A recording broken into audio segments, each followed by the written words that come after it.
Oh, what are we doing here? Huh. All right, we're live. Happy Tuesday out there in whatever land you're in and watching us, whether it's YouTube or Facebook. Chewing the Fat with Chubby Dudley, which she doesn't even know about that whole world that I. It's funny, but we know about her world, and it's been a minute. It's been a long time. Let's welcome to the show the one and the only, everybody's cherry pie, Miss Bobbie Brown. What's up, Bobbie? Just sitting in the heat in Louisiana. How are you? I'm beautiful. I'm beautiful. Sitting in the AC in Nashville. Nice. Nice. I don't do heat. I do AC. Yeah. I don't really either. California heat, yes, but Louisiana heat, no. It's very swampy. It's totally different. Too It is. humid. It is very humid. So you know what's crazy, and I don't think you realize this. But I went back and I looked through the archives, and it's actually been 13 years since our first interview. wow. Wow. Wow. Yeah, yeah, Wow. What it's did we crazy. was it for the book or was it for ex wives or It was way before that. It was really? it was a few years before that, like when I was first getting into podcasting, Wow. and I had reached out to you and we did an interview and just hit it off, became friends, and then we had a couple more, and then the whole ex-wives thing exploded, and then it was like the whole thing with you and Athena all the time. We were doing shows like crazy. Yeah. I remember that now. Yeah, yeah, Wow. and then the book, and then it was just like a steamroller. I know. It's been, where has the time gone, right? It's crazy. It's I crazy. know. I could still literally picture that first time sitting there interviewing you, like all nervous and having all my notes all spread out everywhere. And yeah, it's crazy. 13 years. And now I'm the nervous one. Well, you know what's crazy though, and this is no BS. I don't need the bullshit, Bobby. Um, I've done probably over 1,000 of these interviews in these 13 years, and there's maybe a handful of people that I've interviewed that I keep in touch with. Bobby's one of them. Bobby will reach out to me. I reach out to her, and we've had an actual friendship outside of this crazy interview world, so to say. But you're also though you're the most asked about person out of anybody I've ever interviewed. Whether Really? it's, I swear to God, whether it's family, whether it's friends, whether it's acquaintances, whether it's fans, what number one question I always get is, "How's Bobbie Brown doing? What's she up to? Where's she at? Is she, and of course, naturally, the biggest one lately is she still religious? Religious. I wouldn't call myself religious. I just have faith. Like it's not about a denomination. I just um I just have faith. Yeah. It gives me Right. hope, you know? Yeah. I'm not a denomination. Like I don't I just believe in Jesus. Jesus is my savior. That's it. And God. There you go. There you Yeah. go. Yeah. Yeah. So it's just yeah, you were definitely the most asked about person in 13 years. That's so crazy. I wonder why. I guess So, my platform has just gone from I guess I've just hit every plateau maybe. I don't know.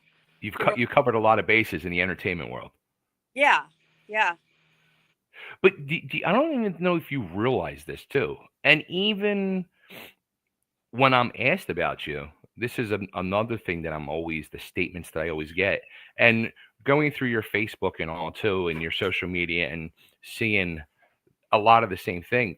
A lot of people say how you've actually been like this inspiration to them.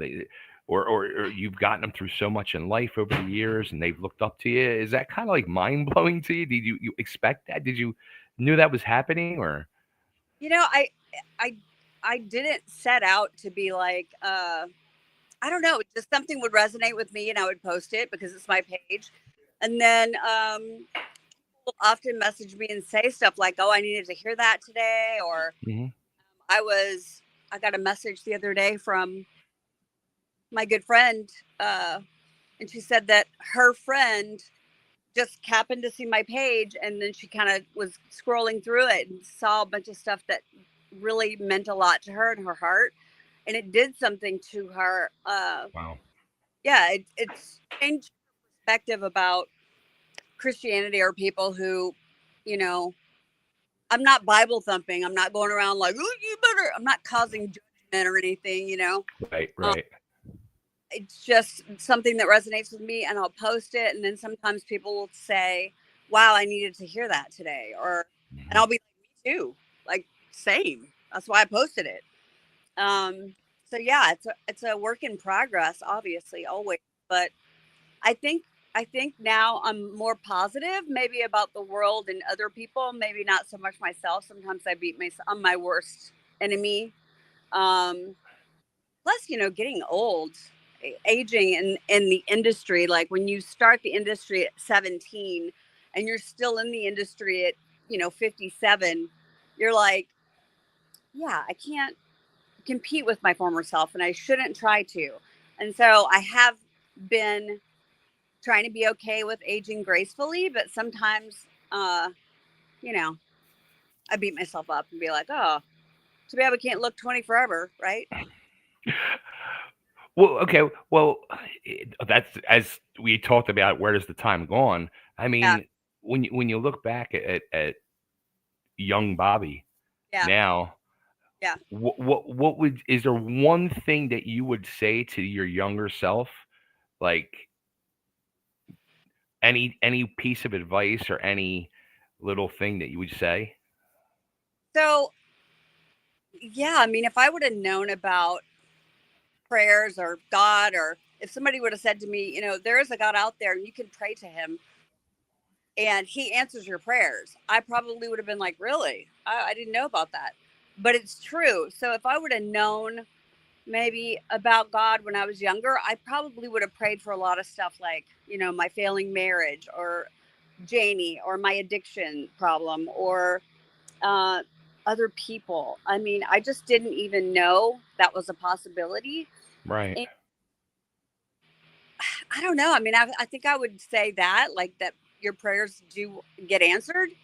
And I'm proof of that now. Like, I pray about everything now, but I don't know. I felt like when I was younger, I kind of didn't have any breaks, you know? Mm. Mm-hmm.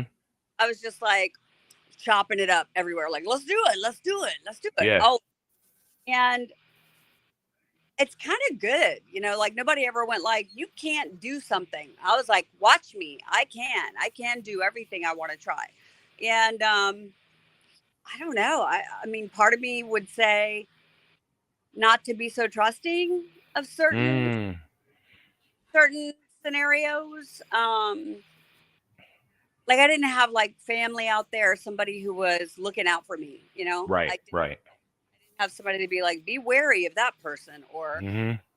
uh, don't go alone here or there. But the world's changed so much too now. Yeah. I was just thinking about when I was a kid, I had like a plastic bike seat for my baby brother who was 8 years younger than me, and no helmet, right? I'm like 9. I would put my toddler brother in the plastic back seat of my bicycle, and we'd be gone for hours. Right. Just like driving, riding around the neighborhood with me and my toddler brother for hours. Like everything was fine. Now you're like, it's so dangerous. It's a crazy Yeah. world that we're living in. And I just, can't for all of a sudden you'd be like, did that person steal that child? Or, you know what I mean? Right. Right. It's just, you're getting to the point now where you don't know who to trust. You know? It's true.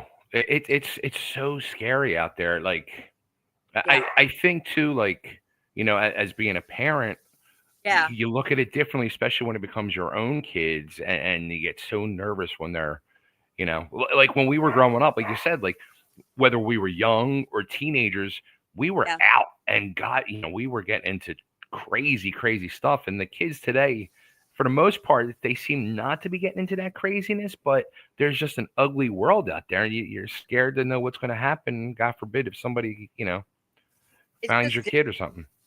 Yeah. I remember being at a certain age where I did certain things, and you're at that age and you think, I'm grown, you know, Hmm. I'm doing what my friends are doing. And then Yeah. when it got to be that certain age, I'd be like, oh, no, that's way too young. Yeah. Like, I Yeah. Exactly. that, or, but I also just didn't have like helicopter parents either, Mm. like, fly free, young bird, like, do your thing, be you. So, yeah, I guess it's just a different world we live in now, huh? It's scary. It is scary. How old are you? I'm 55 now. Oh, okay. Like 6 months behind you. Okay. And your kids are how old? Um, wow. Okay. You want the rundown? I have a 34-year-old stepson from my first marriage. I have a Okay. 20-year-old daughter, a 21-year-old daughter, and a 17-year-old stepdaughter now. Wow. Yeah. That's awesome, though.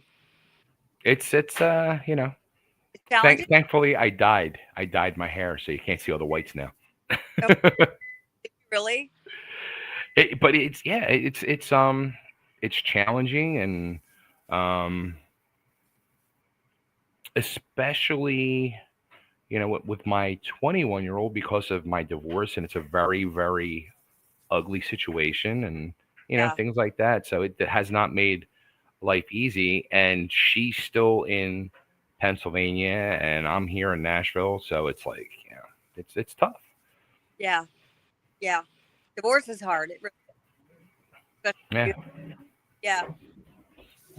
I mean, just like I can imagine, like when you were still living out in California, and your daughter was still in Louisiana. Well, she was with me for a while, and then Yeah. I feel like when she was in sixth grade, came here to live permanently. Hmm. Um, yeah, because I have addiction problems, and I honestly felt like as a mother that it was the best decision I made as a mother, even though it Right. destroyed me. It broke my heart. I didn't want to be separate from her. I was afraid of influencing her in a way that would be irreparable, maybe, or Yeah. I her seeing certain things that I was doing in my life, which I didn't want to be the poster mom for, what not to do, which kind of I was. Sure. But I came here to be with my mom, and she had the kind of discipline that I never did. And Taylor came out of the womb literally like sassy. She came out of the womb, couldn't even talk yet, ass fire out of her mouth, bitch at someone in baby talk, like, with the noodle back in her mouth. And I'd be like, what was that? Wow. Oh my goodness. Just sassy her whole life. Still is. She's hilarious. But yeah, I think the discipline did her good. And because I was so trying to be like friendly more than a disciplinarian, maybe that was from guilt. I don't know. She ran, she ran the roost, and still runs the roost. I don't know who she still got. My mom and my dad talk. Like there's nothing she could say to them, and they would be like, yes, yes, whatever you need, whatever you want, yes. So she's spoiled, rotten, in a good way. Yeah. But I'm sure too. Like I would be scared as a parent being in the entertainment field out back in LA and that scene, trying to raise a child. Yeah. Yeah. So I was never trying to be famous, and it just kind of happened that way. But it Hmm. was my goal to be famous, obviously, Right. because I'm such a self saboteur anyway. Um, like I was there by myself, and I had to just fake it to make it, kind of. So I learned things the hard way, but I was never trying to be famous. So it was just a weird mix of like trying to fit in, trying to be cool, pretending that I was confident. You had to fake it to make it, really. So Sure. I was just faking it to make it, and deep down, you're just inauthentic. You're just feeling like this emptiness of what it feels like to be famous. And now you have this whole social media level of like Right. likes and hearts and dislikes and like social trolls and hateful people. And there's a whole new level of a way a person can affect another person by being online with negativity and positivity. You know, Mhm. Mhm. you can totally influence people without even knowing, either in a good way or in a bad way, and whether it's your intention or not. And I feel like we have to be hyper vigilant now Mhm. with being on social media, but like, God, just all the ways people can be a predator, you don't even know. Now it's like times 50. Like I don't know. I don't know how. Scary. It is scary, right? Like if I had like a child right now, I'd be like freaking out. Like I don't know. Yeah. That's why Yeah. I love my nephews. I think I'll be a great grandma one day. Um, but yeah, just the world we live in right now. Just what do you do? How about did you ever picture yourself saying that? I'd be a What? great grandma someday. I don't. I didn't, but I really totally think I would. Like I feel Uh, the kind of grandma that my daughter would be all like, "Okay, mom." I don't know. I think I'd be a great grandma. I'm not gonna lie. I know aunt. uh, so all right. So what did Bobby? I mean, you said how you kind of just like kept falling into the entertainment business by accident. All these things kept happening and dropping in your lap. But what did Bobby really want to do if she wasn't in the entertainment business? Was there anything that you had in mind, or just everything just kind of? No, honestly, I really felt like, so I grew up with people telling me I was only good at being pretty, right? So I thought, okay, well, I'm gonna make that, what I'm gonna do. I'm gonna be good at being pretty, and you know, you you think that you look through modeling magazines, and I always did, and I was always practicing my poses in the mirror and stuff, and then I did it. I went out to LA, and it happened, and it was great, and it had its great moments, and then it had its not so great moments in Sure. terms of fine, right? Because the industry is as great as it is, also has its underlying you know stuff too. But I don't think I don't know. I think that I've always been an entertainer. I just didn't Hmm. know what capacity or how far I could take it. But that was really all I ever wanted to do. Like I didn't have any like low key dreams of being a veterinarian or a nurse or any of those things. I knew I didn't want to go to college, which because I wasn't like an amazing student. Um, I was good at naturally at some things, but not at others. I just never really cared about the scholastic part of it. So I knew I didn't want to go to college. I knew I was going to try to go to LA and try whatever, and it happened and it worked. Thank God. It's kind of crazy. I mean, you were blessed early on and didn't even realize the Right. blessings that you were getting. Right. Yeah, I had no idea. Uh, and I didn't even know what it was blessings. I thought it was Yeah. love. You know what I mean? But Yeah. I was being blessed. Life is a wild ride. It's a wild ride. It is. So looking at yourself now in life, where do you want to be blessed again? Where do you want to fall into now? So there's just so many opportunities. So I'm writing a third book with my daughter, Taylor Lane. Okay. And um, that's my priority right now, along with doing the shows with you. And I have an amazing talent manager, Tanya Renee, who also, we have some projects that we're pitching together. And I'm still going to be doing all the stuff I've always been doing, whether it's appearances, writing another book, um, hopefully TV, maybe acting. I don't know, maybe even get a husband. Who knows? Like, who knows?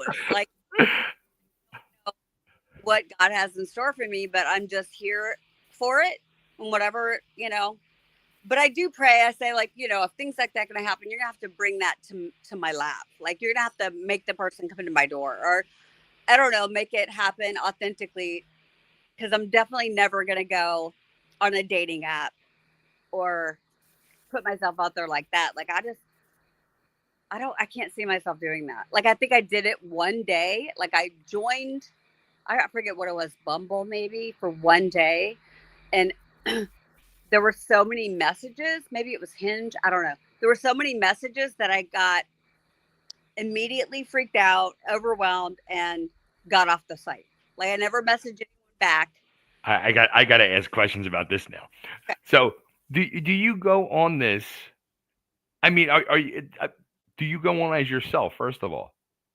Well, yeah. Who else would I go on as? Like, So look, first off, people are going to see this gorgeous girl, but then they're going to put two and two together, and they're going to be like, "Oh shit!" So, I mean, that had to be very horrifying too. it just got, yeah. It immediately sent me into a panic, and I was like, "Nope, I can't do this." Yeah, yeah. It's weird. So yeah, I don't know. I mean, I can't be anybody but myself. So it's just gonna have to happen Right. naturally, or not at all. But it has been a Wow. minute. Been on a date. um, I'm going to the Stay Gold Gala with one of my best friends, Danny O'Connor, and I'm going to be his date in Tulsa, October 12th. He he and I we were best friends in our 20s, and he was kind of like my protector too. Like, if I'd go out and some guy was hitting on me, I think I wrote about him in the book too, in Dirty Rocker Boys, where he came in once, and I was asleep in my room, and this guy had come over because I had like a 3-story townhouse, and he saw this guy had like my entire hand in his mouth, and he was like, "This ain't Burger King. You can't have it your way." Like, started my room. I was asleep. Didn't know the guy had like was eating my fingers or whatever. I don't know. Thank God he was there. Right. Yeah, thank God he was there. And I was just like, woke up to this guy running out of my room, and Danny was like, had run him off, and I was like, well, thank the Lord. God only knows what would have happened after that. Like, I Right. didn't wake up for that. So, but I also was doing drugs, and I would sleep, very rarely. So when I passed out, I was You were out. out. Yeah. Yeah. So anyway, Danny now lives in Tulsa. He owns the Outsiders Museum. He created the Outsiders Museum. He resonated with the movie because of his upbringing, and found the house when he was with his band. He used to be in House of Pain, Okay. and he and I were best friends for so long. And then we kind of went our separate ways because I think he wanted to get sober and I wasn't ready to get sober. Mm. And so we lost touch. I think we ran into each other when I was doing Ex-Wives in the elevator. I was going up to do an interview with the girls. He was coming down from doing an interview. And I just saw him recently on Facebook and added him. And I was like, Danny. So I saw that he's, doing the Outsiders book. He owns the museum. He's like the unofficial, mayor of Tulsa. And I Wow. saw him doing this gala. And so unlike me to be like, do you want to date? Huh. And I hit Taylor up. She was like, and I was like, oh my God, I just sent him a message. I was like, do you want to date? Oh, she's like, what is wrong with you? First of all, but you're such a dork. I'm like, I am such a dork. I don't know how to interact with, guys, but he's like your best friend from 20 years ago. Stop geeking out. I'm just totally a geek, Bay. I really think That's that like funny. That's I'm funny. a total geek. I don't know how to interact with like guys in general. Taylor's like, you're such a dork. She's like, Which is surprising because everything you've been through in life. I guess I just haven't. I mean, I lived my life early and young, and then 10 years ago, I just went like, If I'm attracted to somebody, that should be an automatic red flag. Automatically red flag.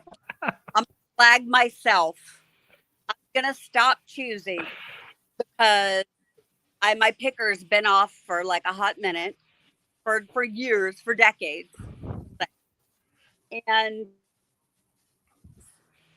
for me, everything went south. You know what I mean? Like everything just got worse. My picker just got worse. Like he was the love of my life. It didn't work out. He, had his own addiction problems, and he also wasn't faithful. So then that totally, when he said, "Yeah, I cheated on you, but it doesn't mean I don't love you," I didn't get it. I was like, Mm, how can you cheat on me? I'm like pregnant with your baby. right. Um, it affected me in such a way that, like, I don't know, I just couldn't trust after that, and just everything went south after that. So then 10 years ago, I gave myself a flag and said, if you find someone attractive, I'm flagging you. That's so I'm not dating. My daughter also said I can't date anyone closer to her age than my age. So I said, That's okay, understandable. That's understandable. right? Because the last guy I dated was like 15 years younger than me, and that was gross. I was just like, why? What Right. was I? What was I thinking? Like, everyone gave me the warnings, everyone, and I was like, nope, I, I'm good. So then after that, I was Well, how about now too with I mean your sobriety? How long has it been now? so I had been sober for a little while. Like when I lived in LA, I had become a functioning addict.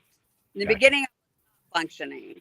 Hmm. Uh, it took many years of using to become functioning, to the point where it was not even noticeable to people. Mm, right.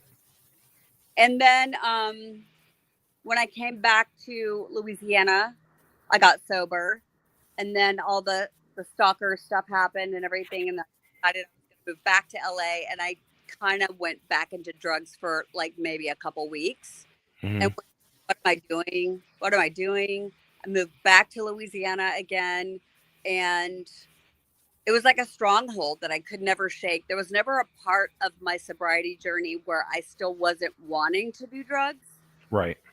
Like even when I was sober, I still low key wanted to do them. Hmm. I feel like that was kind of a coping mechanism. There's a crutch. It's also a crutch. It was a stronghold. It was how I coped with all the stuff I didn't want to feel or think about for, my 37 years in the industry. And it wasn't until I came back here after all of that stalker stuff happened. I had no more, I couldn't access myself online. Right. All of the monies that were stolen as Bobbie Brown, I couldn't get back. I had to get to a bottom, I think. And I had to have a death of myself, really. And started EMDR therapy, had a 5-hour intensive, came back home and had a divine encounter with God. Hmm. And it literally freed me, redeemed me overnight. And I've never had a craving to do drugs again since that, since the Lord came in into the room and entered the picture. And when the Holy Spirit touches you, you immediately start to repent. Like I wasn't looking for God. I'd never opened a Bible. I'd never prayed. I believed there was one, but I Hmm. didn't have all the details, right? Right. Right. Uh, but when he knew that my heart was ready, he entered that room and gave me an 8-hour encounter that I could never, that doesn't happen to you. And you go, I'll think about it and get back to you. Yeah, that doesn't happen to you. Like I immediately started repenting. I was bawling my eyes out. I wanted to know more. I wanted to lean in.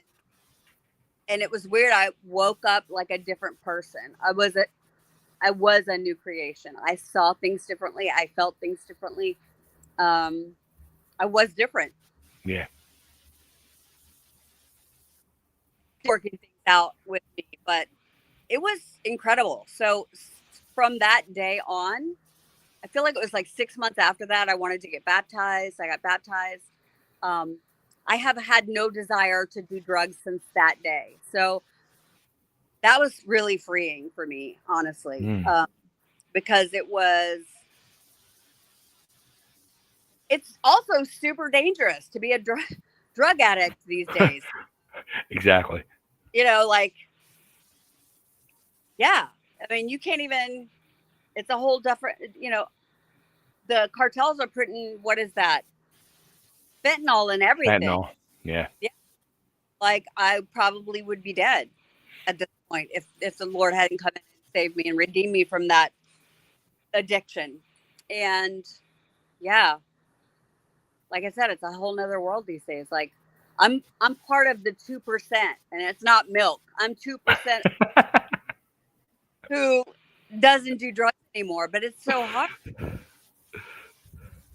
But yeah, I could not have done that without the Lord. For sure.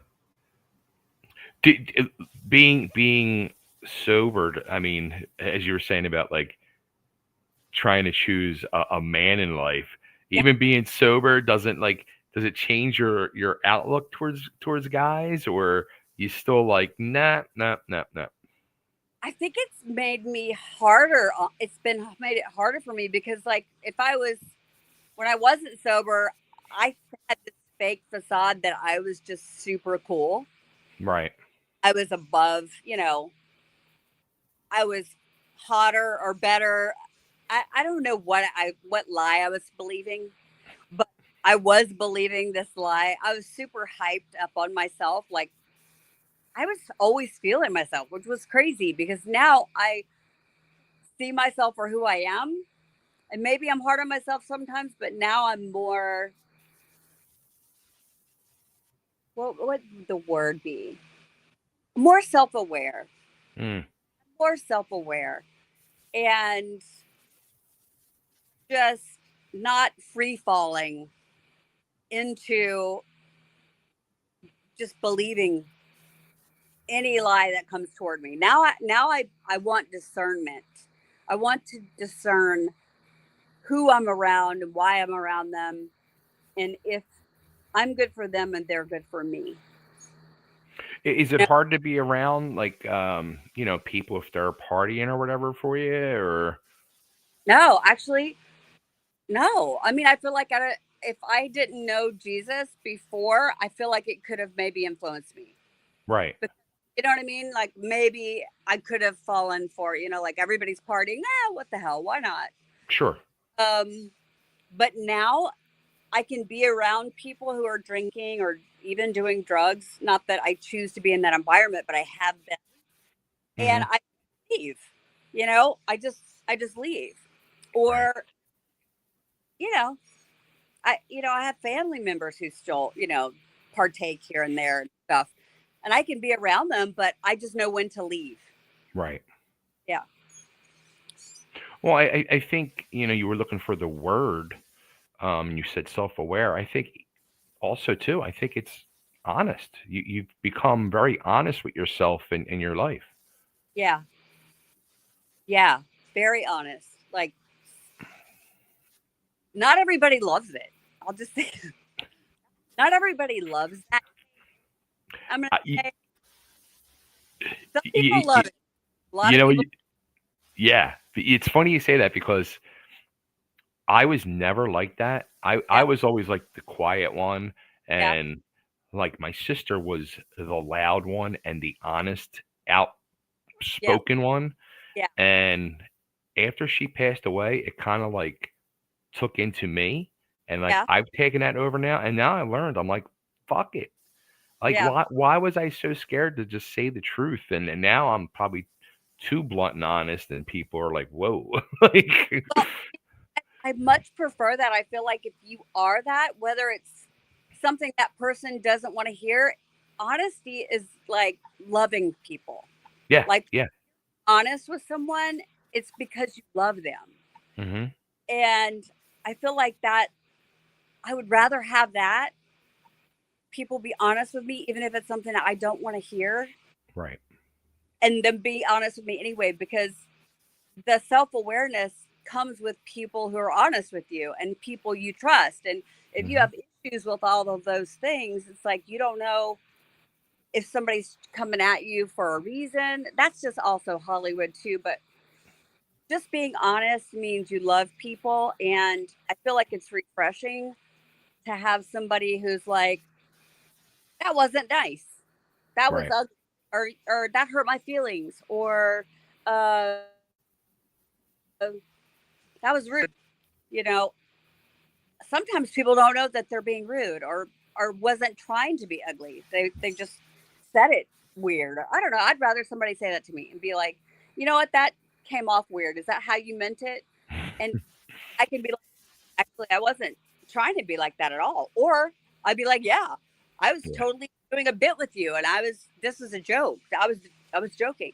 Like Taylor likes to say that I have an antagonistic sense of humor, and I do.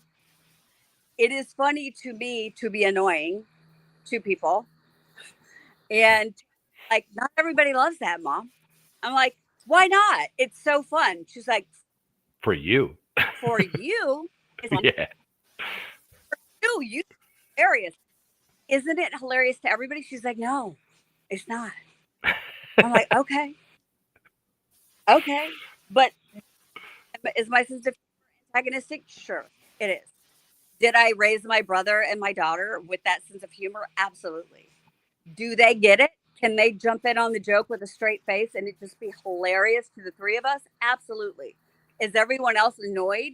Absolutely. Everybody else in the room, it's annoying. But I mean, his kids have that sense of humor. My brother has it. My daughter has it. My mom's still annoyed by it. Just always annoyed by it. My stepdad finds it incredibly annoying. I think it's hilarious. So I don't know. It might take a special someone to be like, I get her sense of humor and I think she's funny and can riff with that. I don't know that everybody will always get it. You know? Well, they're not most. They're not. Not everybody's meant to get it. No. And that's what's funny to me, To you. especially when they don't get it. Yeah. It's hilarious.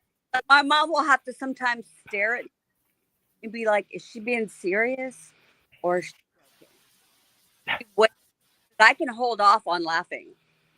So I'll see her like out of the corner of her eye, like, is she coming for me? And then I'll start laughing. Oh, she's joking. She's just joking. So now sometimes I'll just send her a message and be like, you better eat, nephew, with no backstory. I'll just text her that and she'll be like, and Taylor will be like, Mom, nobody calls anybody nephew. I'm like, Snoop Dogg does. She's like, you're not Snoop Dogg. I'm like, today I feel like Snoop Dogg. So Mom and told her she better eat nephew. And then That's Mom, hysterical. really, I'm like, period. I know. I'm trying to be like the Gen Z X, trying to catch up with their lingo, but it's not It's landing, not working. you know? No, it's not landing. So I'll be like, all right, bestie. All right. Oh boy. So, all right, well, the book, this new book you're writing with Taylor. Yeah. What's it going to be about? So it's going to be about what led up to the divine encounter happening. Hmm. What what happened verbatim with such detail and how that changed my life moving forward. Wow. Yeah. This It's is the going to be a most deep book. it's the most important book I'll have ever written. It's God's story. It's not even my story. It's God's story. So but it has to be put out there obviously because it changed the the GPS coordinates on my future. Sure. My yeah, my eternity. Uh Something that I was never concerned about before, but it happened in such a way with urgency that I feel like it's my job to share my testimony with anyone who will listen because if I'm out there not even looking for God, not even knowing I needed God our Savior, and He stepped in my darkest hour and showed me where He was in my entire life, Mm, like a 2 second clip from beginning to end, everywhere, and every moment of my life, He entered and showed me where He was. You can't go back. You can't turn back from that. You just right. can't. Woke up that the next day and went like, wow, all right, I'm here for it. I'm here for it. I didn't even know I needed it, but He changed everything. So yeah, moving forward, I'm still myself. I'm still goofy. I'm still funny. I still think I'm fun to be around. Um, that may be questionable. I'm not sure. Everyone around me is forced to deal with my sense of humor here, so and they're mostly that makes it fun for me. I, I'm still myself. I just have, my anchor is Jesus, and so I have a new joy about my life that I never had before. Um, that I can't attribute to anything that I did. Do you feel a word I hear a lot too is clarity? Do you feel more clear on things in life? It's like, I mean, I don't know about clarity. I wake up every day and I'll go like, Lord, I don't know what you have for me. I don't know what tomorrow looks like or 6 months down the road looks like. I know I have to tell your story, which is my priority. But there's some days where I'm like, I don't know what's going to happen next week, but I put it in His hands and trust that He's sovereign. Hmm. And it's kind of, I feel safe. Before, like I said, I kind of felt like I was free falling. Right. I feel like I'm dripping now. I don't know. It's so hot over here. Uh, but now I feel like a safety net where before you just didn't know.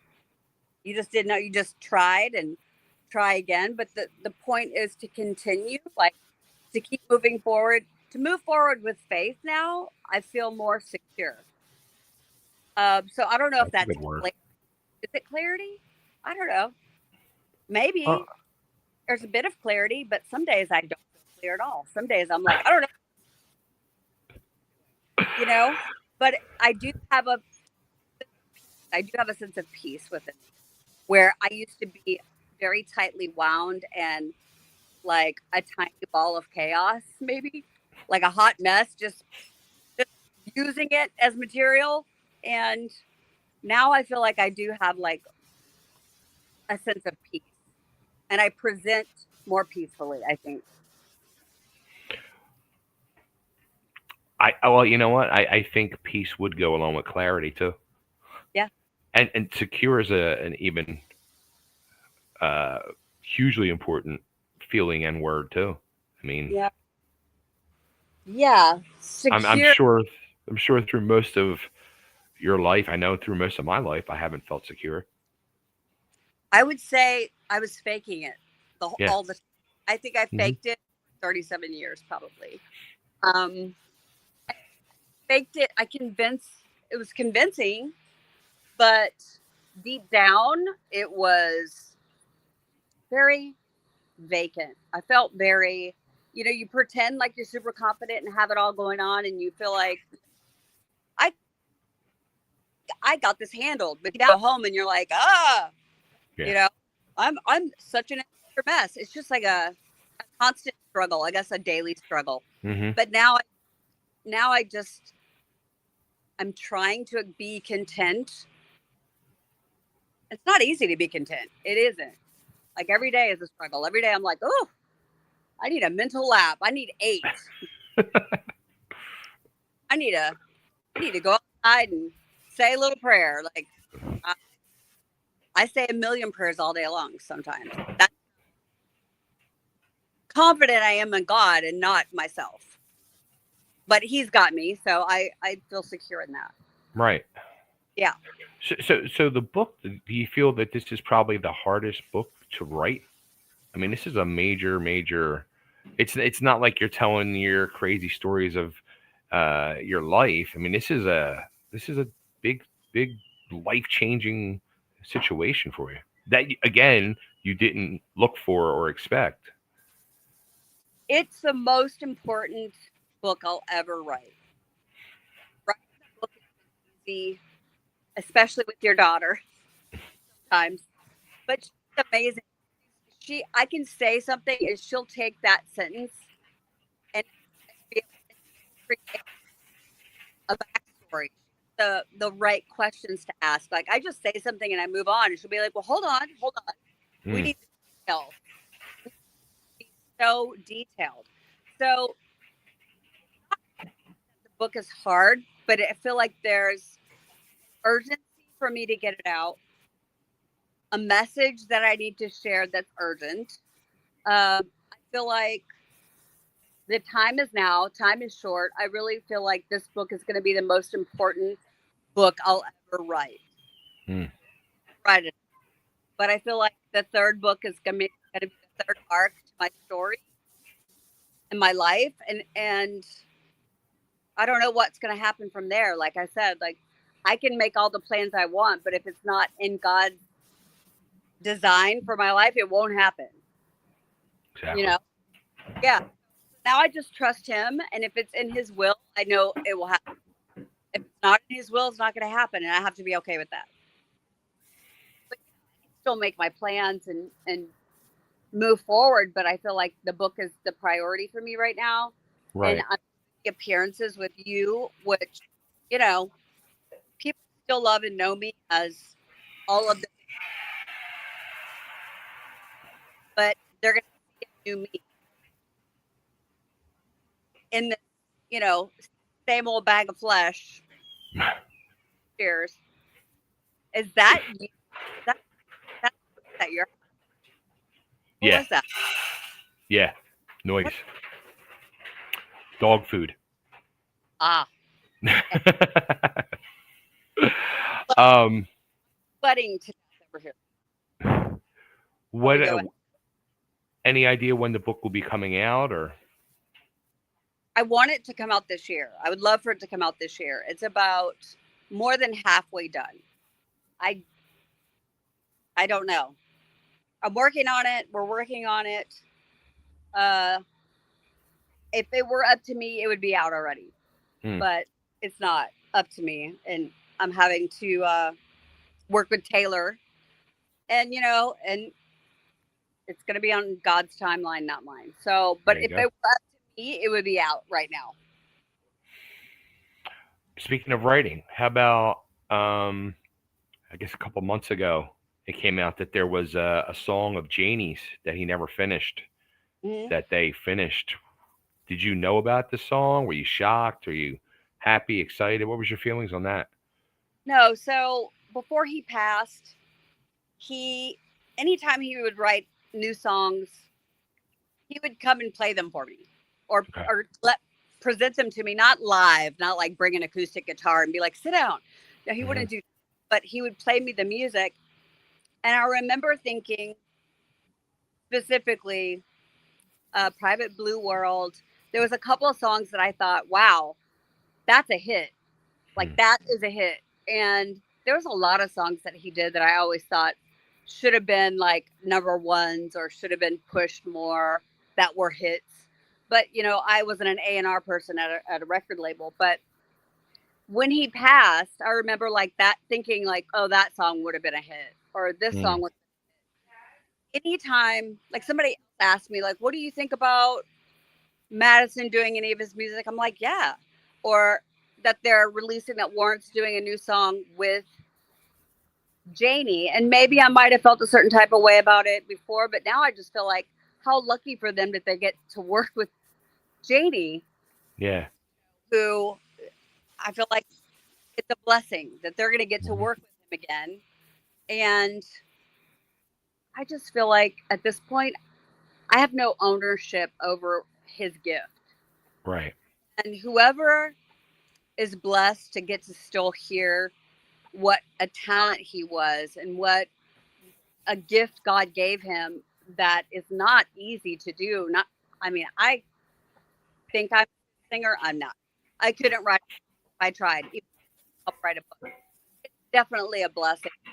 So I'm excited for it to come out, or however it presents itself. Like who am I to deny whatever he had as a gift and blessing to the world? Why would I feel a certain type of way about it? Like, I'm happy for whoever. If it's Warren, if it's Madison, if it's both, like, get it. Yeah, it should be it's gonna be cool to hear once it comes out. Like when I first heard it, and I have no ties to Janie. I never met him. Um, but Yeah, like my initial, like I don't know, maybe it's me. I have a weird way of thinking. Like initially, I was like, damn, like that's kind of crazy. It's like all of a sudden now there's this song. Like, why now? Why are they doing it now? Like I always thought like there's some like I don't. hidden thing behind it, but then I'm like, you know what? Do it. Let it be heard. Like let's hear Yeah, whether it's Janie or whoever. It could be Jimi yeah, Hendrix, whoever. Like let's hear some stuff. Let's hear what's. I'm sure there's a lot more than just one song that Janie didn't finish. there is. There's. I would feel like 3 more albums worth of music that he had. Um, I don't know how they acquired it. I don't know all the stuff of that. It doesn't matter to me. I feel like if it's coming out now, like I always attribute it back to God. Oh, the timing is his. Everything's his timing, not Hmm. mine, not anyone else's. So maybe this is the appropriate timing for it to be released because it's happening. Right. So That this is makes probably sense. a weird angle to think, huh? Like now, yeah, now I just it's so much easier for me to just rely on him than myself. There's so much not I'm not stressed about stuff all the time like I used to be. I'll stress every now and then, but I try not to let myself get like wound up or carried away. Um, I'm a lot less stressed, I think. Well, that's huge. I mean, there's so much stress in everybody's life automatically to feel a lot of stress free living is a beautiful thing, and we all need that. Yeah. Yeah. Do not be anxious for anything. It's easier said than done, but I still, every single day, I'm like, okay, giving it to you, God, because I'm feeling pretty stressed over here. I'm going to give it, take it. I don't like feeling like this. Of course. Well, no, keep doing what you're doing. No stress. It's a beautiful thing. Yeah. Yeah. Um, if everybody has not known yet, me and Bobbie are working together. So we're helping. I'm working with Bobbie to get her appearances, whether it's, you know, concerts, hosting stuff, comedy shows, Comic Cons, book signings, etc., etc. You can drop me an email, BayRagni@gmail.com. It'll be in the description. And yeah, Bobbie's going to be coming out to places near you. She made the first announcement was this morning, actually, for Cajun Con in the Yeah. first weekend of December. And yeah, there's going to be a lot more. Yeah. What did this say? Here you go. There's no way you're 57, Bobbie, according to Richie C. Oh, thank you. Yes. Yes, way. There is. I'm still here. Yeah. uh, well, anything else you wanted to touch on before we wrap it up and I let you go?